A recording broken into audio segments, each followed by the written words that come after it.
ത്രിയേക ദൈവത്തിൻ്റെ വലിയ തിരുനാമത്തിന് മഹത്വമുണ്ടാകട്ടെ. പരിശുദ്ധ കാതോലിക്ക ബാവ തിരുമേനി, ഏറ്റവും ശ്രേഷ്ഠരായ സഹോദര മെത്രാപ്പൊലീത്തന്മാരെ, ഓർപ്പിസ്കോപ്പന്മാരെ, റബ്ബാച്ചന്മാരെ, വൈദികരെ, ശമാശന്മാരെ, സിസ്റ്റേഴ്സ്, മാതാപിതാക്കൾ, സഹോദരി സഹോദരങ്ങളെ, വാത്സല്യമുള്ള കുഞ്ഞുങ്ങളെ, പരിശുദ്ധനായ പരിമല തിരുമേനിയുടെ പെരുന്നാളിൽ ലോകത്തിൻ്റെ നാനാഭാഗങ്ങളിൽ ഇരുന്ന് ഈ പുണ്യഭൂമിയിൽ നടക്കുന്നത് ശ്രവിക്കുന്ന എല്ലാ വാത്സല്യ സഭാമക്കളെ,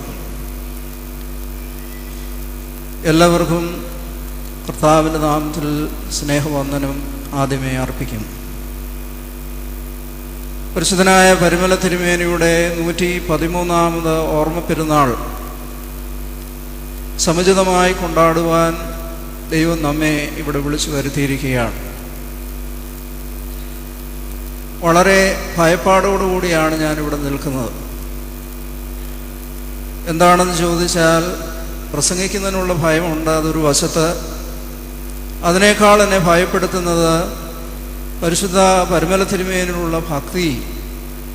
സാധാരണ ജനങ്ങളിൽ കാണുന്ന ഭക്തിയുടെ ആഴം കാണുമ്പോൾ യഥാർത്ഥത്തിൽ ഞാൻ ഭയപ്പെടുന്നു. ഇന്ന് 4 മണിക്ക് ഒരു സംഘം ആളുകൾ ഒരു പൊട്ടൊക്കെ ഇട്ടുകൊണ്ട് വന്നുകൊണ്ട് നമ്മുടെ ആളുകളല്ല എന്നാണ് എൻ്റെ ധാരണ. അവർ വളരെ മനപ്രയാസത്തോടുകൂടി ദുഃഖത്തോടുകൂടി വന്നിരിക്കുകയാണ്. അവരൊന്നും പറഞ്ഞില്ല. തിരുമേനി തലയിലൊന്ന് തൊട്ടാൽ മതി. ആ സാധാരണ ആളുകളുടെ ഭക്തിയും പരിമല തിരുമേനിയോടുള്ള ആദരവും അത് കാണുമ്പോൾ ബലഹീനരായ ഞങ്ങൾ എത്ര ബലഹീനരാണ് എന്നുള്ള ചിന്ത എന്നെ ഏറെ ഭയപ്പെടുത്തുന്നു. പരിശുദ്ധനായ പരിമല തിരുമേനി ഇന്ന് മലങ്കര സഭയുടെ മാത്രമോ കേരളത്തിൻ്റെ മാത്രമോ ഒരു സമ്പത്തല്ല. അതൊരു വിശ്വ പൗരനായി ഉയരത്തക്കവണ്ണം ലോകത്തിൻ്റെ നാനാഭാഗങ്ങളിലുള്ള ആളുകൾ ഈ പുണ്യപിതാവിൻ്റെ മധ്യസ്ഥതയിൽ അഭയം പ്രാപിക്കുകയും ആ പിതാവിൽ നിന്ന് അനുഗ്രഹം പ്രാപിക്കുവാൻ മുഖാന്തരമായിത്തീരുന്ന അനവധി സംഭവങ്ങൾ ലോകത്തിൻ്റെ നാനാഭാഗങ്ങളിൽ സന്ദർശിക്കുമ്പോൾ വ്യക്തിപരമായി കേൾക്കുന്നതിന് ഇടയായിട്ടുണ്ട്. ആയതുകൊണ്ട് ദൈവം തെരഞ്ഞെടുത്തിരിക്കുന്ന ഈ പുണ്യപിതാവിൻ്റെ മധ്യസ്ഥതയിൽ അഭയം പ്രാപിച്ചുകൊണ്ട് ഏതാനും നിമിഷം ആ പിതാവിനെ സംബന്ധിച്ച് ഓർക്കുന്നതിനും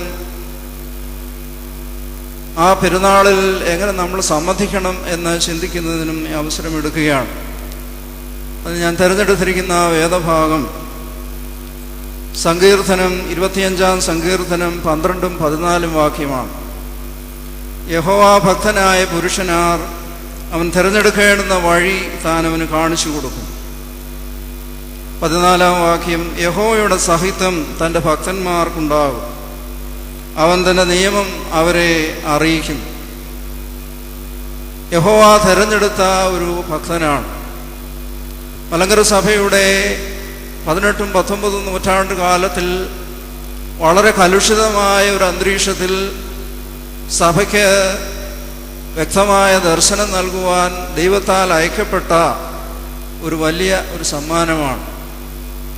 അദ്ദേഹം ഈ രംഗത്തേക്ക് വരുമ്പോൾ സഭയിൽ അങ്ങോളം ഇങ്ങോളം പല വിധത്തിലുള്ള തർക്കങ്ങളും ഭിന്നതകളും വിശ്വാസപരമായ കാര്യങ്ങളിലുള്ള സംശയവും ഒക്കെ അലയടിക്കുന്ന ഒരു കാലഘട്ടത്തിലാണ് പരിശുദ്ധനായ പരിമല തിരുമേനി മലങ്കര സഭയുടെ ഒരു മെത്രാപ്പോലീത്തായി കേവലം 29 വയസ്സുള്ള ഒരു കൊച്ചു തിരുമേനിയായി ഈ തെക്കൻ ഭാഗത്ത് പ്രവർത്തിക്കുവാനായിട്ട് വരുന്നു. പ്രധാനപ്പെട്ട ദേവാലയങ്ങളൊക്കെ പ്രവേശിക്കുവാനായിട്ട് നിവൃത്തിയില്ലാതിരുന്ന സന്ദർഭങ്ങളിൽ സത്യവിശ്വാസം ഉറപ്പിക്കുന്നതിന് വേണ്ടി തൻ്റെ ജനത്തെ ഒന്നിച്ച് കൂട്ടി ഈ തെക്ക് ഭാഗങ്ങൾ മുഴുവനും ആളുകളെ സംഘടിപ്പിക്കുന്നതിനും വിശ്വാസത്തിൽ ഉറപ്പിക്കുന്നതിനും അതുപോലെ തന്നെ പള്ളികൾ പലതും വൈദികരുടെ ഒരു സാമ്രാജ്യമായി, മുതൽപിടിക്കാരുടെ കുത്തകാവകാശമായി യാതൊരു നിയമത്തിനും വിധേയമാകാതിരുന്ന പല ദേവാലയങ്ങളും നിയമവിധേയമാക്കി ഒരു ചരടിൽ കോർത്ത മാല പോലെ മലങ്കര സഭയ്ക്ക് വലിയ ദർശനം നൽകുവാൻ ദൈവത്താൽ അയക്കപ്പെട്ട ഒരു പിതാവാണ്. ആയതുകൊണ്ട് ആ കലുഷിതമായ അന്തരീക്ഷത്തിൽ പരിശുദ്ധനായ പരമന തിരുമേനി നമുക്ക് കാണിച്ചു തന്നിരിക്കുന്ന മാതൃക അതേറ്റവും ശ്രേഷ്ഠമായ ഒരു മാതൃകയാണ്.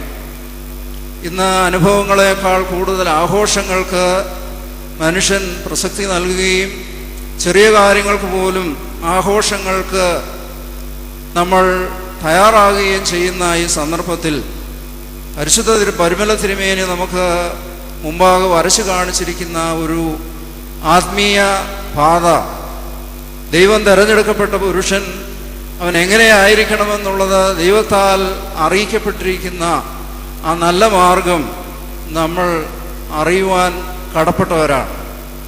ആരാണ് ഒരു പരിശുദ്ധൻ? നമ്മൾ പലരെയും പ്രഖ്യാപിക്കാറുണ്ട് പരിശുദ്ധനായിട്ട്. ആരും പരിശുദ്ധനായിട്ട് ജനിക്കുന്നില്ല. എന്നാൽ നിരന്തരമായ ദൈവസാന്നിധ്യത്തിലൂടെ, നിരന്തരമായ പ്രാർത്ഥനയിലൂടെ, ഭക്തിയിലൂടെ, അനുഷ്ഠാനങ്ങളിലൂടെ ദൈവത്തിന് പ്രീതിയുള്ളവനായി, സ്നേഹിതനായി ദൈവസന്നിധിയിൽ ചിരപ്രതിഷ്ഠ നേടുന്ന വ്യക്തികളാണ് യഥാർത്ഥത്തിൽ പരിശുദ്ധന്മാർ.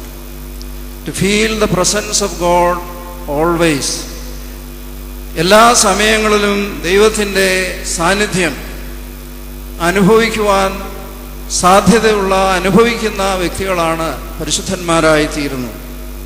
ആ പിതാക്കന്മാർ നടന്ന് നടന്ന് നടന്ന് നമുക്ക് ഒരു പാത കാട്ടിത്തന്നിട്ടുണ്ട്. വഴികൾ നടന്നാണ് ആ വഴികൾ കൂടുതൽ ദൃഢമുള്ളതും വിസ്താരമുള്ളതും സഞ്ചാരയോഗ്യമായി തീരുന്നത് പോലെ പരിശുദ്ധ പരമല തിരുമേനി പൂർവ്വപിതാക്കന്മാരുടെ അനുഭവങ്ങളിൽ നിന്ന് ആർജിച്ചിട്ടുള്ള അനുഭവങ്ങളും അറിവുകളും നമ്മുടെ മുമ്പാകെ വരച്ചു കാണിക്കുകയാണ്. കഴിഞ്ഞ ആഴ്ച ഈ കബറിടത്തിലേക്ക് വന്നപ്പോൾ ഒരു അമ്മ 2 വയസ്സുള്ളൊരു മകനെ ഈ കബറിടത്തിൽ കുമ്പിടിക്കുന്നതിന് വേണ്ടി വലിയൊരു പരിശ്രമം നടത്തുകയാണ്. അവർക്കറിയാവുന്ന വിദ്യകളൊക്കെ നോക്കിയിട്ടും ആ കുഞ്ഞ് ആ കബറിടത്തിന് മുമ്പാകെ കുമ്പിടുന്നില്ല. അവസാനം ഒരു അടിയും കൊടുത്ത് മാറ്റിയിരുത്തിയിട്ട് ആ അമ്മ കണ്ണുനീരോട് പ്രാർത്ഥിച്ച് ആദരവോടെ ആ കബറിടത്തിൽ കുമ്പിട്ടു. അത് കണ്ട നിമിഷം ആ കുഞ്ഞ് ഓടിച്ചെന്ന് ആ അമ്മ കുമ്പിട്ടതിനേക്കാൾ ആദരവോടെ കുമ്പിട്ടു. അത് കണ്ടപ്പോൾ എനിക്ക് തോന്നിയത് പരിശുദ്ധന്മാർ വലിയ പ്രസംഗങ്ങളോ ഗ്രന്ഥങ്ങളോ ചമയ്ക്കുന്നതിനേക്കാൾ ഉപരിയായി എങ്ങനെ ആയിരിക്കണമെന്ന് നമുക്ക് കാണിച്ചു തരികയാണ്. ആ മാതൃക പിൻപറ്റുവാൻ നമ്മൾ ഓരോരുത്തരും കടപ്പെട്ടവരാണ്. ദിനചര്യകളിലൂടെ, അനുഷ്ഠാനങ്ങളിലൂടെ, നോമ്പുവാസങ്ങളിലൂടെ ഉള്ള ഒരു ആധ്യാത്മികത പരിശുദ്ധ പരമല തിരുമേനി നമുക്ക് വരച്ചു കാണിക്കും. അന്നത്തെ കാലത്ത് പല വിധത്തിലുള്ള ആധ്യാത്മിക അഭ്യാസങ്ങളും പാരമ്പര്യങ്ങളും സഭാംഗങ്ങളിൽ വളരെ സംശയം ചെലുത്തുന്ന ഒരു സന്ദർഭത്തിൽ പിതാക്കന്മാർ പഠിപ്പിച്ചിട്ടുള്ള പാത, പിതാക്കന്മാരുടെ അനുഷ്ഠാന ജീവിതം അത് അണുവിട വ്യത്യാസപ്പെടാതെ തൻ്റെ ജീവിതത്തിലൂടെ നമുക്ക് കാണിച്ചു തന്നിരിക്കുന്നു. പരമല തിരുമേനിയെക്കുറിച്ച് വളരെ പഠിക്കുന്നതിന് മുമ്പ് ആ പിതാവ് വളരെ ഭക്തനായ പ്രാർത്ഥനാ ജീവിതമുള്ളൊരു പിതാവാണെന്നൊരു ധാരണയായിരുന്നു. എന്നാൽ കൂടുതൽ കൂടുതൽ പഠിക്കും തോറും രാത്രിയിൽ ദൈവത്തോടും പകല് തൻ്റെ ജനത്തോടും നിരന്തരമായി സംവദിച്ചുകൊണ്ടിരുന്നൊരു പിതാവാണ്. അദ്ദേഹം ഏർപ്പെട്ടിരിക്കുന്ന കർമ്മ മേഖലകൾ ചിന്തിക്കുമ്പോൾ അനേകം സ്കൂളുകൾ സ്ഥാപിച്ചു. തിരുവല്ലയിലെ സ്കൂള്, തുമ്പോണിലെ സ്കൂള്, ഒളന്തുരുത്തിയിലെ സ്കൂള്, ഇതൊക്കെ അന്നത്തെ കാലത്ത് വളരെ പ്രയാസമുള്ളൊരു കാര്യമായിരുന്നു. പാത്രികേസിന് വേണ്ടി റിസീസ, മലങ്കര ഒട്ടുക്ക് വളരെ സിസ്റ്റമാറ്റിക്കായിട്ട് അദ്ദേഹം പിരിച്ചു. ഈ പരുമല സെമിനാരിക്ക് വേണ്ടി മലങ്കര ഒട്ടുക്ക് നടന്ന് പിരിവുകൾ നടത്തി. എന്നാൽ ഈ കർമ്മ മേഖലകളിലൊക്കെയും പ്രിന്റിങ്ങിൻ്റേത്, അധകൃതരുടെ ഉന്നമനത്തിന് വേണ്ടിയിട്ടുള്ള പ്രവർത്തനം, അങ്ങനെ സാമൂഹ്യ സാംസ്കാരിക മേഖലയിൽ തൻ്റെ ജനത്തെ ബാധിക്കുന്ന എല്ലാ കാര്യങ്ങളിലും അവരുടെ മുമ്പിൽ നിന്ന് അധ്വാനിച്ചു ഈ പിതാവ്. എന്നാൽ രാത്രികാലങ്ങളിൽ ദൈവത്തോടു കൂടിയായിരുന്നു. വട്ടശ്ശേരി തിരുമേനി പറഞ്ഞതായിട്ട് മണലിലച്ഛൻ പറഞ്ഞത് കേൾക്കാൻ എനിക്ക് ഇടയായിട്ടുണ്ട്. ചില ദിവസങ്ങളിൽ നെഞ്ചത്തടി കൂടുതൽ കേൾക്കുമ്പോൾ അന്നേ ഓർക്കും പിറ്റേ ദിവസം എന്തോ നിർണായകമായ ഒരു തീരുമാനം ആ പിതാവിന് എടുക്കേണ്ടതായിട്ടുണ്ടായിരുന്നു. രാത്രിയിൽ ദൈവത്തോടു കൂടെയായിരുന്നു. പകല് ഒഴിഞ്ഞ് ജനങ്ങളിൽ നിന്ന് മാറിയല്ല അദ്ദേഹം ജീവിച്ചത്. ജനത്തോടൊപ്പം അവരുടെ ആവശ്യങ്ങളിൽ, അവരുടെ എല്ലാ കാര്യങ്ങളിലും ഒന്നിച്ച് പ്രവർത്തിപ്പാൻ തക്കവണ്ണം കർമ്മനിരതനായിരുന്നു. അദ്ദേഹം സഞ്ചരിച്ചിട്ടുള്ള പള്ളികൾ, ദേവാലയങ്ങൾ, എഴുതിയിട്ടുള്ള എഴുത്തുകൾ ഒക്കെ പരിശോധിച്ച് നോക്കിയാൽ ഇന്നത്തെ ആധുനിക വാർത്താവിനിമയ സംവിധാനങ്ങളും സൗകര്യങ്ങളും ഒക്കെയുള്ള പിതാക്കന്മാർ ചെയ്യുന്നതിനേക്കാൾ 10 മടങ്ങ് അധ്വാനിച്ചിട്ടുള്ളൊരു പിതാവാണ്. ഈ ഭൗതികമായ കാര്യങ്ങളിലൊക്കെ ഏർപ്പെടുന്ന സന്ദർഭത്തിൽ തന്നെ ആധ്യാത്മികമായ രംഗങ്ങളിൽ നിന്ന് അദ്ദേഹം ഒരിക്കലും പിന്മാറിയിരുന്നില്ല. ഇന്ന് പലരും കാണും, സ്കൂൾ നോക്കാൻ പോയി കഴിഞ്ഞാൽ പിന്നെ അതിൻ്റെ പുറകെ പോകും. എന്നാൽ ആ കാര്യങ്ങളൊക്കെ വ്യാപൃതനാകുന്ന സന്ദർഭത്തിൽ തന്നെ അദ്ദേഹം തൻ്റെ നിഷ്ഠകൾ, ദിനചര്യകളിൽ ദൈവത്തെ മുൻനിർത്തി ജീവിപ്പാൻ തക്കവണ്ണം അദ്ദേഹം ശ്രമിച്ചിരുന്നു. രാവിലെ 4 മണിക്ക് ഉണർന്നാൽ ആചാരാനുഷ്ഠാനങ്ങളിൽ അണുവിട വ്യത്യാസപ്പെടാത്ത, നോയമ്പനുഷ്ഠാനങ്ങളിൽ വ്യത്യാസം വരുത്താതെ തൻ്റെ ശാരീരികമായ പ്രയാസങ്ങളെ ഒക്കെ അതിജീവിച്ചുകൊണ്ട് തൻ്റെ ജനത്തിനു വേണ്ടി ഒരു മെഴുകുതിരി കണക്ക് അദ്ദേഹം ഉരുകി. ഒരു ചെളിയിൽ ഒരു താമര നിൽക്കുന്നത് പോലെ അന്നത്തെ കലുഷിതമായ അന്തരീക്ഷത്തിൽ വേണ്ടതായ വെളിച്ചം മലങ്കര സഭയ്ക്ക് നൽകുവാൻ, സ്വർഗത്തിൽ നിന്ന് അനുഗ്രഹങ്ങൾ വാങ്ങുവാൻ, പ്രാർത്ഥന ദൈവത്തിൻ്റെ പാതാരവിന്ദങ്ങളോട് ബന്ധിക്കുന്ന പൊന്നിൻ ചങ്ങലകളാണ് എന്ന് പഠിപ്പിച്ച പിതാവ് സ്വർഗത്തിൽ നിന്ന് അനുഗ്രഹങ്ങൾ വാങ്ങി തരുവാൻ തക്കവണ്ണം ദൈവത്തിന് ഇഷ്ടമുള്ളവനായി തീർന്നു. അദ്ദേഹം അനുവർത്തിച്ച ഒരു ആധ്യാത്മികത അത് ഇന്നും പല വിധത്തിലുള്ള പ്രതിസന്ധികളെ നേരിട്ടുകൊണ്ടിരിക്കുകയാണ്. ഇന്ന് പല പുതിയ ആധ്യാത്മിക അഭ്യാസങ്ങളും അനുഷ്ഠാനങ്ങളും ആചാര രീതികളും ഒക്കെ സഭാംഗങ്ങളെ വളരെയേറെ സ്വാധീനിക്കുന്നുണ്ട്. ഒരുപാട് ആളുകൾ സഭ വിട്ടുപോകുന്നു. സഭയ്ക്കുള്ളിൽ നിൽക്കുന്നവർ തന്നെ ഇതുപോലെയുള്ള പല നൂതന ആശയങ്ങളുടെ വ്യക്താക്കളായി പ്രവർത്തിക്കുന്നു. ഇതൊക്കെ കാണുമ്പോൾ പരിശുദ്ധ പരിമല തിരുമേനി അന്നത്തെ ആധുനിക അറിവുകൾ ഓരോന്നും ആർജിക്കുന്നതോടൊപ്പം തന്നെ പിതാക്കന്മാരുടെ അനുഷ്ഠാനങ്ങളിൽ അണുവിട വ്യത്യാസപ്പെടുത്താതെ അത് അനുഷ്ഠിച്ച് അത് സ്വർഗത്തിലേക്കുള്ളൊരു പാത തെളിയിക്കുന്നതാണ്, അതിന് യാതൊരു കുറവുമുള്ളതല്ല എന്ന് ഉറപ്പായി നമുക്ക് കാണിച്ചു തന്നിരിക്കുകയാണ്. ആ അനുഷ്ഠാനങ്ങൾ നമ്മൾ പാലിക്കുവാൻ കടപ്പെട്ടവരാണ്. പരിശുദ്ധ കാതോലിക്ക ബാവാ തിരുമേനി 230 നമ്പർ കൽപ്പനയിലൂടെ മലങ്കര സഭാംഗങ്ങളെ ആഹ്വാനം ചെയ്തിരിക്കുന്നത് ഓർത്തഡോക്സിയിലേക്ക്, പാരമ്പര്യത്തിലേക്ക്, പിതാക്കന്മാരുടെ പഠിപ്പിക്കലുകളിലേക്ക് നമ്മൾ തിരിഞ്ഞ് അതിൽ നിന്ന് ഊർജം ഉൾക്കൊള്ളുവാനായിട്ട് കഴിയണം. ഇന്ന് രാവിലെ തിരുമേനി പറഞ്ഞു, അദ്ദേഹത്തിൻ്റെ പ്രസംഗ ഭാഷയും ജീവിത ഭാഷയും ഒന്ന് തന്നെയായിരുന്നു. പ്രസംഗിക്കുന്നത് ജീവിതത്തിലൂടെ കാണിക്കുവാനും ജീവിക്കുന്നത് പ്രസംഗിക്കുവാനും ആ പിതാവിന് സാധിച്ചു. ആ ഒരു ആധ്യാത്മികത ഇന്ന് നാം പ്രത്യേകമായി ഓർക്കേണ്ട ഒന്നാണ്. അതേ അവസരത്തിൽ തന്നെ അന്ന് കണ്ട അനാചാരങ്ങളും മറ്റ് പല പ്രവർത്തനങ്ങളെ ശക്തമായി എതിർക്കുവാൻ പിതാവിന് സാധിച്ചു. പ്രത്യേകിച്ച് യെരുശലേമിലെ തൻ്റെ തീർത്ഥയാത്രയ്ക്ക് ശേഷം ഈ ദേവാലയത്തിൽ തടിച്ചുകൂടിയ ജനത്തോട് അധകൃതരുടെ ഉന്നമനം, അവരെ പാപത്തിൽ നിന്ന് മോചിപ്പിച്ച് അവരുടെ ജീവിതത്തിന് ഉന്നതമായ സ്ഥാനങ്ങൾ ലഭ്യമാക്കുന്നത് സഭയുടെ മുഖ്യമായ ചുമതലയാണ് എന്ന് സഭാംഗങ്ങളെ ഉത്ബോധിപ്പിച്ചു. ഇന്ന് ഈ അക്വേറിയത്തിൽ കിടക്കുന്ന മീനിൻ്റെ മാത്രം ശ്രദ്ധയിൽ സഭ ചുരുങ്ങിപ്പോവുകയാണ്. ലോകത്തോട് സുവിശേഷം അറിയിക്കുവാനും ലോകത്തിലെ മാറ്റങ്ങൾ അറിഞ്ഞ് അതിനനുസരിച്ച് സഭാംഗങ്ങളെ പൂർവ്വപിതാക്കന്മാരുടെ വിശ്വാസത്തിൽ ഉറപ്പിച്ച് അതിനെ അഭിമുഖീകരിക്കുവാൻ പരിശുദ്ധനായ പരിമല തിരുമേനി നമ്മെ സജ്ജമാക്കി. സത്യവിശ്വാസം ഉറപ്പിക്കുക എന്നുള്ളത് ആ പിതാവിൻ്റെ ഒരു വലിയ ധർമ്മമായിരുന്നു. ഈ മറ്റു വ്യാപാരങ്ങളിലൊക്കെ ഏർപ്പെട്ടിരുന്ന സന്ദർഭങ്ങളിലും സത്യവിശ്വാസം ഉറപ്പിക്കുക, ആ വിശ്വാസത്തിൽ ജനതയെ ഉറപ്പിക്കുന്നതിന് അഹോരാത്രം പണിയെടുക്കുകയും അങ്ങനെ കർത്താവിൻ്റെ മുന്തിരിത്തോട്ടത്തിൽ വളരെ വലിയ ഉന്നതമായ ഒരു സ്ഥാനം ആർജിക്കുകയും ചെയ്തു. അതുകൊണ്ട് ഈ ഒരു ആധ്യാത്മികത ഇന്ന് നിറമങ്ങിയിട്ടില്ല എന്നുള്ളത് ആ പിതാവിൻ്റെ പിൻഗാമികളായി ആ ഊർജം ഉൾക്കൊണ്ട ഗീവർഗീസ് ബാബായും പാമ്പാടി തിരുമേനിയും അങ്ങനെ അവിടെ നിന്ന് വന്നിട്ടുള്ള പിതാക്കന്മാർ ഓരോരുത്തരും ആ ഊർജം ഉൾക്കൊണ്ട് സഭയിൽ നല്ല ജ്യോതിസുകളെ പോലെ ശോഭിച്ചിട്ടുള്ള വ്യക്തികളാണ്. ആ ആധ്യാത്മികത ഇന്ന് നമുക്ക് നഷ്ടപ്പെട്ടു പോകുന്നോ എന്ന് സംശയിക്കേണ്ടിയിരിക്കുന്നു. ഇന്ന് വരുമല പെരുന്നാളെന്ന് പറഞ്ഞാൽ ഒരു പദയാത്രയിൽ അവസാനിക്കുകയാണ്. എല്ലാ ദേവാലയങ്ങളും പദയാത്ര സംഘടിപ്പിച്ച് വഴിനീളെ കിട്ടുന്ന ഭക്ഷണമൊക്കെ കഴിച്ച് ഒക്കെ വരുന്ന ആളുകളുണ്ട്. എന്നാൽ ആ ഭക്തിയോടെ വിശുദ്ധിയോടെ അതിൽ പങ്കെടുക്കുന്ന അനേകം ആളുകളുണ്ട്. എന്നാൽ അതിനേക്കാൾ ഉപരിയായി ആധ്യാത്മിക അനുഷ്ഠാനങ്ങളിൽ അടിയുറച്ച് വിശ്വസിച്ച് അതിൽ സന്തോഷിക്കുന്ന ഒരു തലമുറ നമുക്ക് ഉണ്ടാകേണ്ടിയിരിക്കും. ഈ ആധ്യാത്മികയുടെ മറ്റൊരു വശമാണ് കഷ്ടത എന്നുള്ളത്. ഇന്ന് കഷ്ടത വേണ്ട എന്ന് പറയുന്ന അനേകം ആളുകളുണ്ട്. സൗഭാഗ്യങ്ങൾക്ക് വേണ്ടി, സുഖസൗകര്യങ്ങൾക്ക് വേണ്ടി ഒക്കെ കടന്നു വരുന്ന അനേകം ആളുകളുണ്ട്. ഈ അടുത്ത സമയത്ത്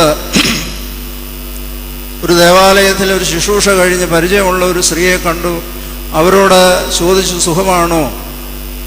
അവർ പറഞ്ഞു, ഭർത്താവിന് ക്യാൻസറാണ്, മകൻ വിവാഹമോചിതനായി, മകളുടെ ഭർത്താവ് മദ്യപാനം കൊണ്ട് പൊറുതിമുട്ടിയിരിക്കുന്നു.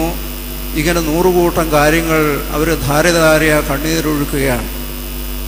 വേറൊരു പയ്യനെ കണ്ട് അവനോട് ചോദിച്ചു, സുഖമാണോ എന്ന് ചോദിച്ചപ്പോൾ, തിരുമേനി എൻ്റെ കല്യാണമൊക്കെ ഉറച്ചു, ഇന്നലെ കമ്പനിയിൽ നിന്ന് എഴുത്ത് വന്നു, ഞങ്ങളുടെ കമ്പനിയിൽ നിന്ന് 25 പേരെ പിരിച്ചുവിട്ടു, അതിൽ എൻ്റെ പേരും ഉണ്ട്, ഞാൻ എന്ത് ചെയ്യണം? വേറെ ഒരു കുടുംബത്തെ കണ്ടു, 2 വയസ്സുള്ള കുഞ്ഞാണ്, ക്യാൻസർ രോഗമാണ്. ഇങ്ങനെ നീറുന്ന അനവധി പ്രശ്നങ്ങളുമായി വേദനിക്കുന്ന ഹൃദയവുമായി ഇവിടെ വരുമ്പോൾ നമ്മുടെ ആഘോഷം, നമ്മുടെ ആർഭാടം പലപ്പോഴും ആ വേദന കണ്ടില്ലെന്ന് നടിച്ചാൽ ദൈവം നമ്മളോട് ക്ഷമിക്കുകയില്ല. അനേകം ആളുകൾ വിഷമിക്കുന്നു, വേദന അനുഭവിക്കുന്നു. എന്നാൽ ഈ ആധ്യാത്മികതയിൽ ഈ വേദനയ്ക്ക് ഒരു വലിയ പങ്കുണ്ട്. പരിശുദ്ധനായ വരുമല തിരുമേനി കാലം ചെയ്യുമ്പോൾ എടുത്ത ഒരു ബ്ലാക്ക് ആൻഡ് വൈറ്റ് ചിത്രമുണ്ട്. അത് ഇവിടെങ്ങുമില്ല. പരിശുദ്ധ ബാബാ തിരുമേനി അനുവദിക്കുവാണെങ്കിൽ ഇവിടെ എവിടെയെങ്കിലും വെച്ചാൽ നല്ലതാണ്. ധ്യാനിക്കുവാൻ പറ്റിയ ഒരു ചിത്രമാണ്.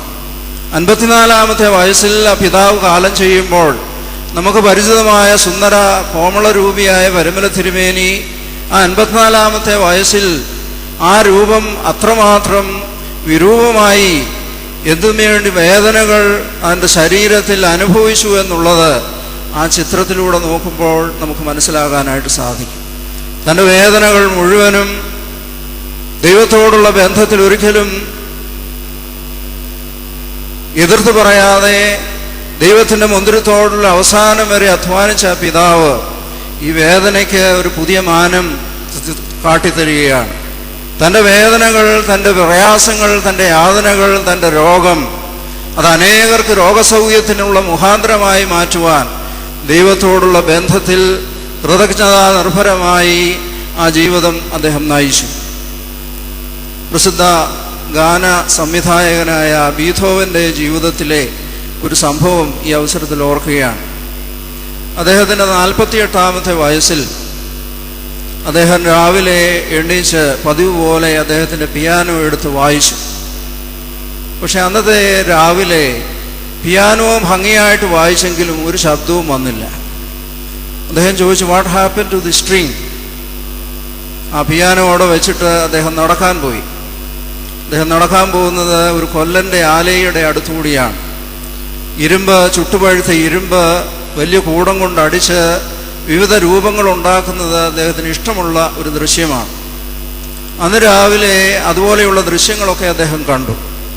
പക്ഷേ അത്ഭുതമെന്ന് പറയട്ടെ, യാതൊരു ശബ്ദവും കേൾക്കുന്നില്ല. അദ്ദേഹം ചോദിച്ചു, what happen to this iron? വീണ്ടും അദ്ദേഹം മുമ്പോട്ട് നടന്നു. തൻ്റെ ഗ്രാമത്തിലെ ദേവാലയത്തിനടുത്ത് വന്നപ്പോൾ അവിടുത്തെ ശുശ്രൂഷക്കാരൻ മണി ഇങ്ങനെ ആഞ്ഞടിക്കുന്നുണ്ട്. മണി അങ്ങോട്ടും ഇങ്ങോട്ടും ആടുന്നുണ്ട്. പക്ഷേ ഇവിടെയും യാതൊരു ശബ്ദവും കേൾക്കുന്നില്ല. അദ്ദേഹം ചോദിച്ചു, what happen to this bell? അല്പം കഴിഞ്ഞപ്പോൾ അദ്ദേഹത്തിന് മനസ്സിലായി, ഈ സ്ട്രിങ്ങോ അയണോ ബെല്ലിനോ ഒന്നും അല്ല കുഴപ്പം, തൻ്റെ ശ്രവണശക്തി നഷ്ടപ്പെട്ടു എന്നുള്ളതാണ്. തലേ ദിവസം 12 മണി വരെ സംസാരിച്ചിരുന്ന വ്യക്തിയാണ്. രാവിലെ തൻ്റെ ശ്രവണശക്തി നഷ്ടപ്പെട്ടു എന്നറിഞ്ഞപ്പോൾ അദ്ദേഹം ദേവാലയത്തിലേക്ക് ഓടി കയറി. അവിടെ മുട്ടുകുത്തി അദ്ദേഹം പ്രാർത്ഥിച്ചു, ദൈവമേ, കഴിഞ്ഞ 48 വർഷക്കാലം ഈ മനോഹരമായ ശബ്ദം കേൾക്കുവാൻ നീ എന്നെ അനുവദിച്ചു. ഇനിയും നിന്റെ ഹിതം പോലെ ഞാൻ എൻ്റെ ജീവിതത്തെ സമർപ്പിക്കുന്നു. ബീഥോവൻ്റെ ജീവിതത്തിലെ ഏറ്റവും ശ്രേഷ്ഠമായ ഗാന സംവിധാനങ്ങൾ ഈ 48 വയസ്സിന് ശേഷമാണ്. ഒരു ശ്രവണശക്തി, ശബ്ദത്തിലെ ചെറിയ വ്യതിയാനങ്ങൾ പോലും കേട്ട് മനസ്സിലാക്കുവാനുള്ള ശക്തി നഷ്ടപ്പെട്ടിട്ടും ആ മേഖലയിൽ അഗ്രഗണ്യനായി തീരുവാൻ തൻ്റെ സമർപ്പണം കൊണ്ട് ദൈവം അദ്ദേഹത്തെ ഇടയാക്കി.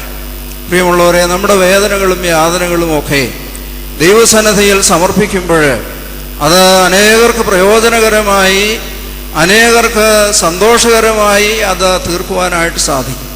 പരിമല തിരുമേനി വളരെ വേദന സഹിച്ച് രോഗിയായി ആണ് ഈ ലോകം വിട്ട് കടന്നുപോയത്. ഈ 113 വർഷം കൊണ്ട് ലോകത്തിൻ്റെ നാനാഭാഗങ്ങളിലുള്ള ആയിരക്കണക്കിന് ആളുകൾക്ക് രോഗസൗഖ്യം ലഭിക്കാൻ തക്കവണ്ണം അദ്ദേഹത്തിൻ്റെ ജീവിതം മുഖാന്തരമായി. ഞാൻ കക്ഷതയിലായിരുന്നത് എനിക്ക് ഗുണകരമായിരുന്നു എന്ന് സങ്കീർത്തനക്കാരൻ പറയുന്നത് പോലെ തൻ്റെ ജീവിതത്തെ ദൈവത്തോട് ചേർത്ത് നിർത്തി അവിടെ വരുന്ന പ്രയാസങ്ങളും വേദനകളും രോഗങ്ങളും ഒക്കെ സന്തോഷത്തോടെ അനുഭവിച്ച് ദൈവത്തോടുള്ള ബന്ധത്തിൽ തൻ്റെ ജീവിതം നയിച്ചു. രാത്രിയിൽ ദൈവത്തോടും പകല് തൻ്റെ ജനത്തോടും ചേർന്ന് നിന്ന് അധ്വാനിച്ച ഒരു പുണ്യപിതാവാണ്. ആയതുകൊണ്ട് കർത്താവിൻ്റെ കഷ്ടാനുഭവങ്ങൾ പങ്കാളിയായി തീരുവാൻ ദൈവം ചില കഷ്ടതകളിലൂടെ, പ്രയാസങ്ങളിലൂടെ ഒക്കെ നമ്മെ കടത്തിവിടും. അതിൻ്റെ അർത്ഥം അന്നേരം മനസ്സിലായില്ല എങ്കിലും അതിലൂടെ കടന്നു പോകുമ്പോൾ, ആ വേദനകളിലൂടെ കടന്നു പോകുമ്പോൾ നമുക്ക് അത് മനസ്സിലാക്കുവാനായിട്ട് സാധിക്കും. ഇന്നത്തെ ആധുനിക ധാർമ്മിക മതപരമായ സമൂഹങ്ങളൊക്കെ പ്രോസ്പെരിറ്റി, രോഗസൗഖ്യം, ഇങ്ങനെ നിരവധി കാര്യങ്ങളുടെ ബാനറുമായി നിൽക്കുമ്പോൾ ഇതൊന്നുമില്ലാതെ പരിമല തിരുമേനി ആയിരങ്ങളെ ലക്ഷങ്ങളെ ദൈവസന്നിധിയിലേക്ക് അടുപ്പിക്കുവാൻ മുഖാന്തരമായി തീരുന്നത് ഈ പിതാക്കന്മാരുടെ അനുഷ്ഠാനങ്ങളിലും ഭക്തിയിലും ദൈവത്തോടുള്ള നിരന്തരമായ ബന്ധത്തിലൂടെയാണ് എന്നുള്ളത് നമ്മെ അത്ഭുതപ്പെടുത്തുന്നു. ആ മാതൃക നമ്മുടെ മുമ്പാകെ താൻ വരച്ചു കാണിച്ചിരിക്കുകയാണ്. ആ മാതൃക പിൻപറ്റുവാനായി ഈ പെരുന്നാൾ ദിവസം നമുക്ക് പ്രതിജ്ഞ എടുക്കുവാൻ സാധിക്കുമോ? എൻ്റെ ജീവിതത്തിൽ വരുന്നത് എന്തെല്ലാമായാലും, പ്രയാസങ്ങളായാലും പ്രതിസന്ധികളായാലും, ദൈവത്തോടുള്ള വിശ്വസ്തതയിൽ എൻ്റെ ജീവിതത്തെ നയിക്കുവാൻ തക്കവണ്ണം ഈ കബറിടത്തിൽ വന്ന് നെടുവീർപ്പോടുകൂടെ പ്രാർത്ഥിക്കുന്ന ആയിരക്കണക്കിന് ആളുകൾ, ലോകത്തിൻ്റെ നാനാഭാഗങ്ങളിൽ ഈ പിതാവിൻ്റെ മധ്യസ്ഥതയിൽ അഭയം പ്രാപിക്കുന്ന കോടാനുകൂടി ആളുകൾ, അവരുടെ പ്രാർത്ഥന ഈ പുണ്യഭൂമിയെ കൂടുതൽ കൂടുതൽ പ്രദീപ്തമാക്കിക്കൊണ്ടിരിക്കുകയാണ്, കൂടുതൽ വൈബ്രൻ്റ് ആക്കിക്കൊണ്ടിരിക്കുകയാണ്. ഇന്നിവിടെ വന്ന് പ്രാർത്ഥിക്കുന്ന ആളുകൾ മുഴുവനും അർപ്പിക്കുന്ന അപേക്ഷകൾ ഈ പ്രദേശത്തെ കൂടുതൽ കൂടുതൽ ശോഭയുള്ളതാക്കി തീർക്കുകയാണ്. അവിടെ നിൽക്കുന്ന നമ്മൾ ഭാഗ്യവാന്മാരാണ്. ആ ശക്തിക്കനുസരിച്ച് നമ്മുടെ ജീവിതത്തെ ശുദ്ധീകരിക്കുവാൻ സാധിച്ചില്ല എങ്കിൽ അത് വലിയ അപകടത്തിൽ ചെന്ന് ചാടും. വലിയ ആഘോഷങ്ങളും ആർഭാടങ്ങളും ബഹളങ്ങളുടെയും മധ്യത്തിലല്ല ശാന്തമായി ദൈവത്തെ വിളിക്കുവാനായിട്ട് സാധിക്കും.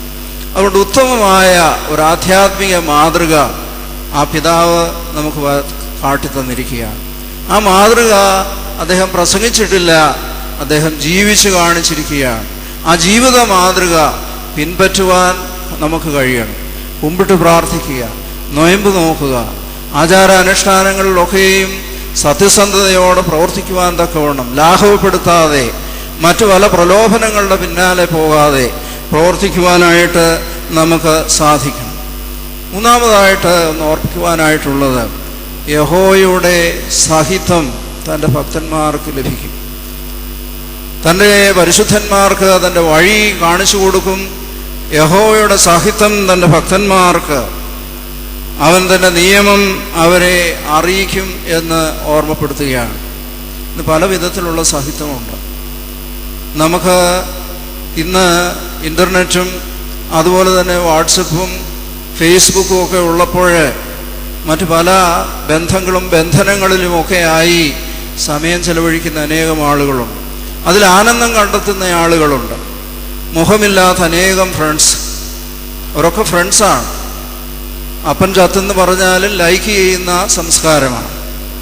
ആ ഒരു സംസ്കാരത്തിൽ നിന്നുകൊണ്ട് അതിലൊക്കെ ബന്ധപ്പെട്ട് അതിൻ്റെ സാഹിത്യത്തിൽ ഇഷ്ടപ്പെട്ട് അതിൽ വ്യാപരിക്കുമ്പോൾ പരിമല തിരുമേനി നമുക്ക് കാണിച്ചു തരുന്ന മറ്റൊരു സാഹിത്യമുണ്ട്.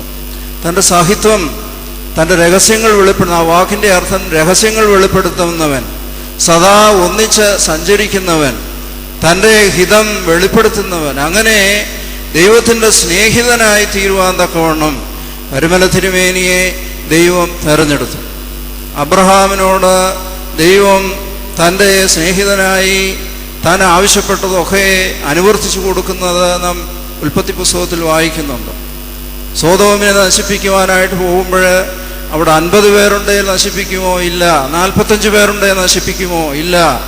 40, 30, 20, 10 ലേലം വിളിക്കുന്നത് പോലെ ചോദിച്ചിട്ടും തൻ്റെ ഭക്തനായ അബ്രഹാമിൻ്റെ ആവശ്യങ്ങൾ സഹതാപപൂർവം കേൾക്കുവാൻ ദൈവത്തിന് സാധിച്ചു. അതാണ് സ്നേഹിതൻ എന്നുള്ളത്. മോശയോട് അഭിമുഖമായി സംസാരിച്ചു. പക്ഷെ ദൈവത്തിൻ്റെ സാഹിത്യം കേൾക്കുമ്പോൾ ഒരുപാട് നഷ്ടങ്ങൾ നമുക്ക് വരും. അബ്രഹാമിന് വീടും കൂടും അഡ്രസ്സും എല്ലാം നഷ്ടപ്പെട്ടു, തൻ്റെ സാഹചര്യങ്ങളൊക്കെ നഷ്ടപ്പെട്ടു. എന്നാൽ ദൈവത്തോടുള്ള സാഹിത്യത്തിൽ മുന്നേറുമ്പോൾ അവർക്ക് കിട്ടുന്ന വലിയ മഹിമ, അല്ലെങ്കിൽ അവർക്ക് വരുന്ന വലിയ ശ്രേഷ്ഠത കണ്ണ് കണ്ടിട്ടില്ല, ചെവി കേട്ടിട്ടില്ല, ഒരു ഹൃദയവും ചിന്തിച്ചിട്ടില്ലാത്ത വലിയൊരു മഹാഭാഗ്യമാണ്. ആ ഭാഗ്യം അനുഭവിക്കുമ്പോൾ ഇന്ന് പരിമല തിരുമേനിയുടെ ജീവിതം കാണുമ്പോൾ നമുക്ക് വലിയ ശ്രേഷ്ഠത തോന്നും.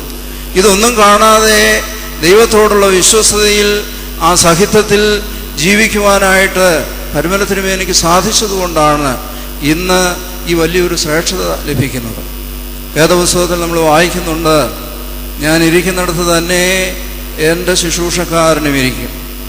ഞങ്ങളൊക്കെ പറയും ഞാൻ ഇരിക്കുന്നതിൻ്റെ അടുത്തിരുത്താമെന്നേ പറയുകയുള്ളൂ. എന്നാൽ നമ്മുടെ കർത്താവ് പറയുന്നത്, ഞാൻ ഇരിക്കുന്നിടത്ത് തന്നെ എൻ്റെ ശുശ്രൂഷക്കാരനും ഇരിക്കും. പരിശുദ്ധനായ പരിമല തിരുമേനിയുടെ മഹത്വം, അദ്ദേഹത്തിന് ലഭിക്കുന്ന ആദരവ്, അദ്ദേഹത്തിന് ലഭിക്കുന്ന ഈ എല്ലാ പുകഴ്ചയും അത് ആത്യന്തികമായി നമ്മുടെ കർത്താവിലാണ് ചെന്ന് ചേരുന്നത്. ഞാൻ ഇരിക്കുന്നിടത്ത് തന്നെ എൻ്റെ ശുശ്രൂഷക്കാരനും ഇരിക്കും. വിശ്വസ്തയോടെ രാത്രിയാമങ്ങളിൽ അനുഷ്ഠാനങ്ങളിലൂടെ പ്രാർത്ഥനകളിലൂടെ ദൈവത്തിന് ഹിതകരമായി ജീവിപ്പാൻ തക്കവണ്ണം, ദൈവത്തിന് ഇഷ്ടമുള്ളവനായി ജീവിപ്പാൻ തക്കവണ്ണം പരിശുദ്ധനായ പരിമല തിരുമേനി സമയം കണ്ടെത്തി. തൻ്റെ വേദനകളും യാതനകളും മാറ്റിവെച്ച് തൻ്റെ അജഗണങ്ങൾക്ക് വേണ്ടി കണ്ണുനീരോടുകൂടി പ്രാർത്ഥിക്കുകയും കായികമായി അധ്വാനിക്കേണ്ട രംഗങ്ങളിൽ അധ്വാനിക്കുകയും ചെയ്ത ഒരു പിതാവാണ്. ഫ്രാൻസിലെ സ്വാതന്ത്ര്യത്തിന് വേണ്ടി വളരെയേറെ എഴുതിയ വോൾട്ടയർ, അദ്ദേഹം നിരീശ്വരവാദിയായിരുന്നു. ഒരുപാട് അദ്ദേഹം എഴുതി. അവസാനം അദ്ദേഹം രോഗിയായി. ആശുപത്രിയിൽ എത്തിച്ചപ്പോൾ നേഴ്സ് പറഞ്ഞു, ഒരു നിരീശ്വരവാദിയെ ഞാൻ ശുശ്രൂഷിക്കുകയില്ല. അവസാനം ഡോക്ടർ ഇടപെട്ട് ഹോസ്പിറ്റലിൽ അഡ്മിറ്റ് ചെയ്തു. കുറേ ദിവസങ്ങൾ കഴിഞ്ഞപ്പോൾ തൻ്റെ ജീവിതത്തിൻ്റെ സമയമൊക്കെ എണ്ണപ്പെട്ടു എന്ന് അദ്ദേഹത്തിന് തോന്നി. അദ്ദേഹം ഡോക്ടറോട് ചോദിച്ചു, ഡോക്ടറെ, എനിക്കൊരു 6 മാസം കൂടെ ജീവിതം എക്സ്റ്റെൻഡ് ചെയ്യുവാൻ എന്തെങ്കിലും മാർഗമുണ്ടോ? ഡോക്ടർ പരിശോധനയൊക്കെ നടത്തിയേച്ച് 6 മാസം പോയിട്ട് 6 ആഴ്ച പോലും കിട്ടുകയില്ല, ദിവസങ്ങൾ എണ്ണപ്പെട്ടിരിക്കുന്നു എന്ന് പറഞ്ഞു. പിന്നെയും ദിവസങ്ങൾ കഴിഞ്ഞു, രോഗം മൂർച്ഛിച്ചു. അദ്ദേഹം വളരെ പ്രസിദ്ധനായ തത്വചിന്തകനും എഴുത്തുകാരനും ഒക്കെ എന്ന നിലയിൽ ഡോക്ടർ ചോദിച്ചു, എന്തിനാണ് ഇനിയും ജീവിതം എക്സ്റ്റെൻഡ് ചെയ്യുവാൻ ആഗ്രഹിക്കുന്നതെന്ന് ചോദിച്ചപ്പോൾ അദ്ദേഹം പറഞ്ഞു, എൻ്റെ കർത്താവ് യേശു ക്രിസ്തുവാണ് ലോകത്തിൻ്റെ സമാധാനത്തിന് ആധാരമായിരിക്കുന്നത്. ഈ ദൈവത്തിലുള്ള വിശ്വാസം ഈ ലോകത്തോടൊന്ന് പറഞ്ഞേച്ച് എനിക്ക് മരിക്കണം, പക്ഷേ ഇറ്റ് ഈസ് ടു ലേറ്റ്. ആ സഹിതം അദ്ദേഹത്തിന് ലഭിച്ചില്ല.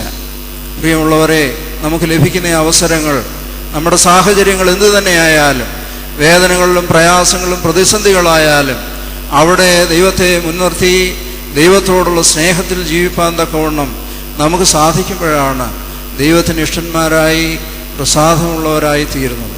രോഗിയായി മരിച്ച പരിമല തിരുമേനി അനേകം രോഗികളെ സൗഖ്യമാക്കുവാൻ തക്കവണ്ണം ദൈവത്തിൽ നിന്ന് അനുഗ്രഹം പ്രാപിച്ചു. ഈ മധ്യസ്ഥതയിൽ അഭയം പ്രാപിക്കുന്ന ആളുകളെ കാണുമ്പോൾ ഞാൻ ആദ്യം പറഞ്ഞതുപോലെ ഉള്ളിൽ ഭയമാണ്. എന്തോ ഒരു വിശുദ്ധിയാണ്. ഈ ആളുകളെ മുഴുവൻ ആകർഷിക്കത്തക്കവണ്ണം ആ പിതാവ് ദൈവത്തിന് ഇഷ്ടനായി ശ്രേഷ്ഠനായി ഇന്ന് മലങ്കര സഭയ്ക്ക് നല്ല ഒരു വെളിച്ചമായി, നല്ലൊരു നക്ഷത്രമായി ശോഭിക്കുകയാണ്. ആ മാതൃക പിൻപറ്റുവാനായി ഇന്ന് നമ്മളെ വിളിക്കുകയാണ്. ഈ ആഘോഷങ്ങളിൽ മതിമറന്നു പോകാതെ അനുഷ്ഠാനങ്ങളിലും പ്രാർത്ഥനകളിലും ഈ അഭ്യാസങ്ങളൊന്നും തന്നെ ദൈവസന്നിധിയിൽ വിലപ്പോവുകയില്ല. കണ്ണുനീര് വളരെ പ്രധാനപ്പെട്ടതാണ്. പ്രാർത്ഥന എന്നത് ശൈശവത്തിൻ്റെ ഉത്സാഹവും യൗവനത്തിൻ്റെ ആശ്രയവും വാർദ്ധക്യത്തിൻ്റെ സമാധാനവും എന്ന് പറഞ്ഞ് പഠിപ്പിച്ച പിതാവ് പ്രാർത്ഥനയുടെ വലിയൊരു സന്ദേശം നമുക്ക് തരികയാണ്. കാലം ചെയ്ത ഉസ്താദ് തിരുമേനി പറഞ്ഞു, എൻ്റെ അമ്മ എന്നെ പ്രാർത്ഥിപ്പാൻ പഠിപ്പിച്ചു, എൻ്റെ അമ്മ എനിക്ക് വേദപുസ്തകം തന്നു. പ്രാർത്ഥിക്കുന്ന ഭവനങ്ങൾ ഇന്ന് കുറഞ്ഞുകൊണ്ടിരിക്കുകയാണ്. നൊയമ്പ് നോക്കുന്ന ഭവനങ്ങൾ ഇന്ന് കുറഞ്ഞുകൊണ്ടിരിക്കുകയാണ്. പ്രയാസങ്ങളും പ്രതിസന്ധികളും ഏറിക്കൊണ്ടിരിക്കുകയാണ്. അവിടെ പ്രാർത്ഥന വളരെ പ്രധാനപ്പെട്ട ഒന്നാണ്. കോയമ്പത്തൂരിലെ പക്കന്നാം വാൾഷ് അദ്ദേഹത്തിൻ്റെ ജീവിത സായാഹ്നങ്ങളിൽ ആയിരക്കണക്കിന് ആളുകൾ പ്രാർത്ഥിക്കണമേ എന്ന് പറഞ്ഞ് അദ്ദേഹത്തിന് എഴുത്തുകൾ എഴുതി. അദ്ദേഹത്തിൻ്റെ പ്രാർത്ഥന വലിയ ശക്തിയുള്ളതായിരുന്നു. അങ്ങനെ പ്രാർത്ഥനാമല്ലന്മാരായ ആളുകൾ ഈ സഭയിലുണ്ടാകണം. ഈ സഭ ഭൗതികമായ നേട്ടങ്ങളിലല്ല അഭിമാനിക്കേണ്ടത്. അതിൻ്റെ അടിസ്ഥാനം പ്രാർത്ഥനയും അനുഷ്ഠാനവുമാണ്. അത് നഷ്ടപ്പെടുത്തിക്കൊണ്ട് ഒരു വികസനവും നടക്കുകയില്ല, ഒരു പുരോഗതിയും സഭയ്ക്കുണ്ടാകുകയില്ല എന്നുള്ളത് പരിശുദ്ധനായ പരിമല തിരുമേനി നമ്മെ ഓർമ്മപ്പെടുത്തുന്നു. ആ പിതാവിൻ്റെ 113 ഓർമ്മ പെരുന്നാൾ ഒരു നൂറ്റാണ്ട് കഴിഞ്ഞിട്ടും ആ ശോഭ മങ്ങുന്നില്ല. മോശയുടെ കണ്ണ് മങ്ങാതെയും ചെവി കേൾവി കുറവ് വരാതെയും ഒക്കെ സൂക്ഷിച്ചതുപോലെ തൻ്റെ ഭക്തന്മാരുടെ ശോഭ അനുദിനം വർദ്ധിക്കുവാൻ തക്കവണ്ണം ദൈവത്തിൻ്റെ ഇഷ്ടനായി. തൻ്റെ സാഹിത്യം താൻ ഇഷ്ടപ്പെട്ടു, ദൈവം തന്നെ തിരഞ്ഞെടുത്തു. മലങ്കര സഭയ്ക്ക് ഒരു വലിയ വരദാനമായി ലഭിച്ചിരിക്കുകയും ഈ പുണ്യപിതാവിൻ്റെ സ്മരണ നമ്മുടെ ഹൃദയങ്ങളിൽ ചില ചോദ്യങ്ങളൊക്കെ ചോദിക്കേണ്ടിയിരിക്കുന്നു. ആവശ്യത്തിന് നമ്മൾ പ്രാർത്ഥിക്കുന്നുണ്ടോ? ദൈവത്തോടുള്ള ബന്ധം എങ്ങനെയാണ്? ആവശ്യങ്ങൾ അടിസ്ഥാനപ്പെടുത്തിയാണോ നമ്മൾ പ്രാർത്ഥിക്കുന്നത്? പ്രയാസങ്ങളുടെയും പ്രതിസന്ധികളുടെയും മധ്യത്തിൽ വിശ്വസ്തയോടെ കൃതജ്ഞതയോടെ ദൈവത്തെ സ്തുതിക്കുവാനായിട്ട് കഴിയുന്നുണ്ടോ എന്ന് നാം ശാന്തമായി ചിന്തിക്കണം. വളരെ ചെറിയ പ്രായത്തിൽ സഭയുടെ ശുശ്രൂഷയ്ക്കായി ദൈവം അഭിഷേകം ചെയ്യും. തൻ്റെ അധ്വാനം, തൻ്റെ ആരോഗ്യം മുഴുവനും തൻ്റെ അജഗണങ്ങൾക്ക് വേണ്ടി അദ്ദേഹം ചെലവഴിച്ചു. താൻ ജീവിച്ച നൂറ്റാണ്ടിൽ ശ്രീനാരായണ ഗുരുവും ചട്ടമ്പിസ്വാമികളും അതുപോലെ തന്നെ വിവേകാനന്ദനും ഒക്കെ ജീവിച്ച ജ്യോതിഷുകൾ അവരൊക്കെ ഓർത്തഡോക്സുകാരല്ലാത്തതുകൊണ്ട് അവരൊക്കെ ഇന്നും വളരെ സെക്കുലർ വേൾഡിൽ ഓർമ്മിക്കപ്പെടുകയാണ്. അവരൊക്കെ പറഞ്ഞതിനേക്കാൾ ശ്രേഷ്ഠമായി, അവരൊക്കെ ചെയ്തതിനേക്കാൾ ശ്രേഷ്ഠമായി ഈ കൊച്ചു സഭയിൽ അതിനു മുമ്പ് പറയുവാനും അനുവർത്തിക്കുവാനും അത് ചെയ്തു കാണിക്കുവാനുള്ള ധൈര്യം കാണിച്ച പുണ്യപിതാവ്, അദ്ദേഹത്തിൻ്റെ ഉപദേശങ്ങൾ ഇന്നും പ്രസക്തമാണ്. ഇന്നും നമ്മുടെ ഹൃദയത്തോട് സംവദിക്കുന്നുണ്ട്. ഇന്ന് ജീവനോടിരിക്കുന്ന ഞങ്ങളുടെ പേരുകൾ പലതും നിങ്ങൾക്കറിയാൻ പാടില്ല. എന്നാൽ നിങ്ങൾ ശരീരപ്രകാരം കണ്ടിട്ടില്ലാത്ത പരിമല തിരുമേനിയെ ലോകത്തിലുള്ള എല്ലാവർക്കും പരിചിതമാണ്. അതിൻ്റെ കാരണം ഒരുവൻ ക്രിസ്തുവിലായാൽ അവൻ പുതിയ സൃഷ്ടിയാകും. ഈ ശബ്ദം ഇപ്പോഴെൻ്റേതാണ്, ഞാൻ പറഞ്ഞു കഴിയുമ്പോൾ അത് നിങ്ങളുടേതാവും. അതൊരു വെബ്സൈറ്റിലേക്ക് ഡൗൺലോഡ് ചെയ്ത് കഴിഞ്ഞാൽ ലോകത്തിൻ്റെ നാനാഭാഗങ്ങളിലുള്ള ആളുകൾക്ക് ഒരേ സമയം കേൾക്കുവാനും വിവിധ സമയങ്ങളിൽ അത് സൂക്ഷിച്ചു വെക്കുവാനും തക്ക വിധത്തിൽ ആ ശബ്ദം മാറുകയാണ്. എന്ന് പറയുന്നത് പോലെയാണ് കർത്താവിൽ നിർഭരാകുന്ന ഭക്തരായ മനുഷ്യർ. അത് മലങ്കര സഭയുടെ മാത്രം സ്വത്തല്ല, അത് ലോകത്തിന് മുഴുവൻ സമാധാനം നൽകുന്ന ഒരു വലിയ സങ്കേതമായി പുണ്യത്തിൻ്റെ പരിമളം വീശുന്ന ഒരു വലിയ സങ്കേതമായി ഈ പരുമല ഉയരുന്നു. ആ ദേവാലയത്തിൽ വന്ന് പ്രാർത്ഥിക്കുമ്പോൾ, ആ ഖബറിടത്തിൽ നമ്മൾ ശിരസ് നമിക്കുമ്പോൾ അദ്ദേഹം നമ്മളോട് ചോദിക്കുന്ന ചോദ്യമാണ്, നീ യഹോവയ്ക്ക് സ്നേഹിതനാണോ? യഹോവയുടെ സാഹിത്യം നീ ഇഷ്ടപ്പെടുന്നുണ്ടോ? ലോകത്തിൻ്റെ മോഹങ്ങളുടെ പിന്നാലെ നീ പായുകയാണോ? ദൈവത്തിൽ സമർപ്പിക്കുവാനും ഒരു പുതിയ ജീവിതം നടത്തുവാനും ഇന്ന് സഭയുടെ ആരാധന വർഷം തുടങ്ങുകയാണ്. ഒരു പുതിയ സമർപ്പണത്തോടുകൂടി വളരെ കഷ്ടപ്പെട്ട് മലങ്കര സഭയുടെ വിവിധ ഭാഗങ്ങളിൽ നിന്ന് മഴയൊക്കെ നനഞ്ഞ് കഷ്ടപ്പെട്ടു വന്നിട്ടുള്ള പ്രിയമക്കളെ, നിങ്ങൾ അർപ്പിക്കുന്ന പ്രാർത്ഥന ദൈവസന്നിധിയിൽ വളരെ വിലപ്പെട്ടതാണ്. മലങ്കര സഭയ്ക്ക് ഇതുപോലെയുള്ള ശക്തരായ പ്രാർത്ഥനാ മനുഷ്യന്മാരെ, സഭയിലെ വിശ്വാസം ശരിയായി പഠിപ്പിക്കുന്ന നേതാക്കന്മാരെ ഉയർത്തുവാൻ തക്കവണ്ണം നമുക്ക് പ്രാർത്ഥിക്കാം. ആ മാതൃക പിൻപറ്റുവാനും ആ മാതൃകയിലൂടെ ആ പിതാവ് അനുഭവിക്കുന്ന സന്തോഷം, സമാധാനം, അതിൻ്റെ അല്പമെങ്കിലും അംശികളായി തീരുവാൻ ഈ പെരുന്നാളിലെ അർത്ഥവത്തായ അനുഷ്ഠാനത്തിലൂടെ നമുക്ക് സാധിക്കട്ടെ എന്ന് പ്രത്യേകമായിട്ട് പ്രാർത്ഥിക്കുന്നു. ഈ ഒരു അവസരം തന്ന എൻ്റെ മാനേജരോടും ഇതിൻ്റെ ചുമതലക്കാരോടും എല്ലാവരോടുമുള്ള നന്ദി അറിയിക്കുന്നു. ദൈവം തമ്പുരാൻ നിങ്ങളെല്ലാവരെയും വാഴ്ത്തി അനുഗ്രഹിക്കട്ടെ എന്ന് പ്രാർത്ഥിച്ചുകൊണ്ട് ഞാൻ എൻ്റെ വാക്ക് ചുരുക്കുന്നു.